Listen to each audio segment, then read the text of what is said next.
इस बीच इंदौर से बड़ी खबर है। अलवास टोल टैक्स में तोड़फोड़ की घटना सामने आई है।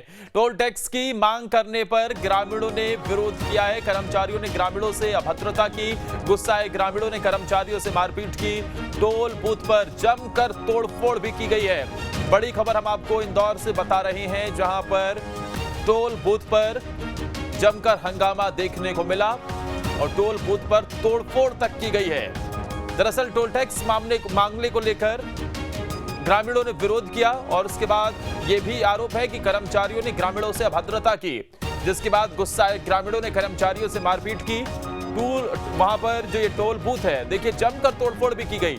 ये वहां जो कैमरे लगे होते हैं उससे जो फुटेज निकलकर सामने आई है, जमकर तोड़फोड़ भी की गई है। इंदौर से बड़ी खबर हम आपको बता रहे। देखिए जरा, वहां पर टोल कर्मचारियों से मारपीट तक की गई है और बताया जा रहा है कि ये ग्रामीण है, उनसे टोल टैक्स मांगने को लेकर ये विवाद हो गया।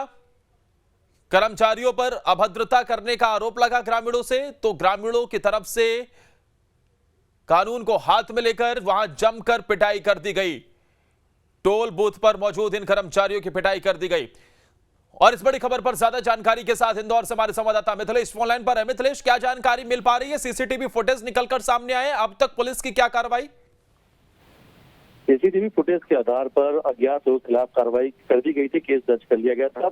सीसीटीवी फुटेज में जो भी चेहरे सामने आ रहे हैं उनका नामजद रिपोर्ट दर्ज करके उन्हें गिरफ्तार करने की कार्रवाई की जा रही है। हालांकि दोनों पक्षों की तरफ से कार्रवाई की गई है। पहले जो कुछ ग्रामीण थे उनके खिलाफ अज्ञात लोगों के नाम पर कार्रवाई कर दी गई थी, लेकिन जिस तरीके से ग्रामीण भी थाने पहुंचे, उन्होंने शिकायत दर्ज की कि सबसे पहले मारपीट जो टोल प्लाजा कर्मचारी उन्होंने की थी, तब ग्रामीणों की शिकायत उनके खिलाफ भी केस दर्ज कर लिया गया। अब देखिए, ये कोई पहला मामला नहीं है। इससे पहले जो ग्रामीण जो क्षेत्र के लोग हैं उनका अक्सर विवाद की स्थिति बनती आई है। उनका कहना है कि जो आसपास के टोल के आसपास के गांव के लोग हैं वो अपनी पहचान पत्र दिखाते हैं, जो नियरेस्ट जो नजदीक गांव है उनसे टोल नहीं वसूलना चाहिए, लेकिन समय समय पे टेंडर बदलता रहता है और नए कर्मचारी जो सामने आ जाते हैं, उस वक्त ये परिस्थितियां फिर से होती है। और फिर से ऐसे कुछ हुआ कि जो कर्मचारी थे वो नए नियुक्त हुए थे और भी ग्रामीणों से टोल वसूली को लेकर, यानी टोल के जब उन्होंने पैसा मांगा उसको लेकर विवाद हुआ। विवाद इतना बढ़ गया कि कुछ कर्मचारियों ने ग्रामीण को युवकों की पिटाई कर दी। उसके बाद ग्रामीण जो आसपास के लोग हैं उन्होंने वो वहां पे पहुंचे और भी पूरा मामला जिस तरीके से मतलब सब कुछ तस्वीर जो है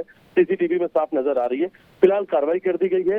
जैसे जैसे चेहरे सामने आ रहे हैं उन्हें गिरफ्तार किया जा रहा है, लेकिन ये पहला मामला नहीं है। इसके पहले भी ये टोल जो रहा अक्सर विवादों में रहा है। एक साल के अंदर ये चौथा मामला है जब ग्रामीण और टोल प्लाजा कर्मचारियों के बीच में विवाद हुआ है। मिथिलेश, नियम क्या कहते हैं और क्या ये आसपास के ही लोग हैं, ये ग्रामीण जो हैं? और उसके बाद हम देख रहे हैं कि काफी संख्या में लोग नजर आ रहे हैं, तो एकाएक इतनी भीड़ इकट्ठा हो गई या फिर थोड़ी देर में किसी ने फोन करके बुलाया फिर उसके बाद आसपास के गांव वाले इकट्ठा हुए? देखिए, जो ग्रामीण युवक वहाँ पे मौजूद थे उन्होंने फोन लगाकर अपने दोस्तों को बुलाया और जैसे ये बात गांव तक पहुंची, पूरे गांव की भीड़ निकलकर टोल तक पहुंच गई। और ये जो पूरी कहानी है वो 10 से 15 किलोमीटर के बीच की है, यानी टोल प्लाजा से जो 10 किलोमीटर के अंदर के गाँव है वहाँ के युवक थे, इसलिए बहुत समय पे ही गाँव के लोग वहाँ पहुंच गए थे। कि नियम ये कहता है कि अगर आप किसी टोल प्लाजा के समीप अगर आपका गाँव है, कहीं आप रहते हैं, तो बाकायदा टोल की तरफ से आपको एक पासेस दिया जाता है और उसके भी कुछ चार्ज है, 2 या 2.5 रुपए कुछ महीने का चार्जेस होता है। और अगर और भी जो नजदीक के गांव होते हैं उन्हें निःशुल्क दिया था, लेकिन उनकी पहचान पत्र उनके पास होना चाहिए। तो इसी बात को लेकर विवाद हुआ कि गांव का कहना था हमारे पास पहचान पत्र है, उसके बाद ही पैसा मांगा जा रहा है। तो पूरा मामला। मिथिलेश, आपका तमाम जानकारी देने के लिए। सीसीटीवी फुटेज निकलकर सामने आया है, जैसे जैसे पहचान हो रही है कुछ लोगों की गिरफ्तारी भी हो गई है और आगे भी पुलिस की कार्रवाई